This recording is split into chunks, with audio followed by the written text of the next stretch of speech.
தன் மீது போடப்பட்டுள்ள வழக்கு பொய் வழக்கு என்பதை நீதிமன்றத்தின் மூலம் நிரூபிப்பேன் என கோகுல்ராஜ் கொலை வழக்கிலிருந்து ஜாமீனில் வெளிவந்துள்ள யுவராஜ் தெரிவித்துள்ளார். நெல்லை காவல் நிலையத்தில் கையெழுத்திட்ட பின் செய்தியாளர்களிடம் பேசிய அவர் இதனை தெரிவித்தார்.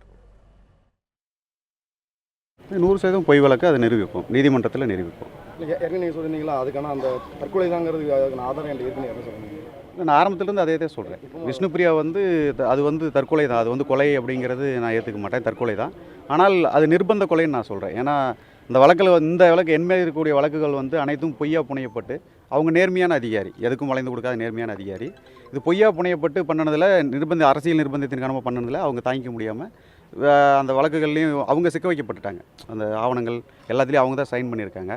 அதில் அவங்க சிக்கிக்கிட்டு வேறு வழியே இல்லைன்ற சூழ்நிலையில் தான் அவங்க பண்ணிக்கிட்டாங்க. கோகுல்ராஜ் கொலை வழக்கு தற்கொலை வழக்கு தான் சொல்கிறீங்களா நீங்கள்? அது முழுக்க தற்கொலை, அது கொலைன்ற பேச்சுக்கே இடம் இல்லை. ஆதாரம் கூட ஏற்கனவே 100% அங்கேயே கோர்ட்டில் போட்டிருக்கிற அந்த டாக்குமெண்ட் படித்தாலே தெரியுமே, தெளிவாக இருக்குது. ஆவணங்கள் மிக தெளிவாக இருக்குது தற்கொலைன்றதுக்கு. இதில் அது நம்ம எப்பவுமான ப்ரொசீடிங்ஸ் தானே. நம்ம ஒரு 5 நாள் 1 மாதம் போடுவோம். அதனால் அது முறையாக பண்ணுறது சட்டப்படி பண்ணுவோம், அவ்வளோதான். பின்னணியில் உள்ளவங்களை நான் வெளியில் கொண்டு வருவேன், உங்கள் முகத்திலே கிளிப்பு அப்படிங்கிற முன்னாடி சொன்னீங்க. ஆனால் இப்போ அதை பற்றி இல்லை, நான் சிறையிலிருந்து வரவங்க கூட அதை பற்றி தெளிவாக பேசி தானே வந்தேன். அப்படிலாம் எதுவும் பேசாமல் இல்லையே.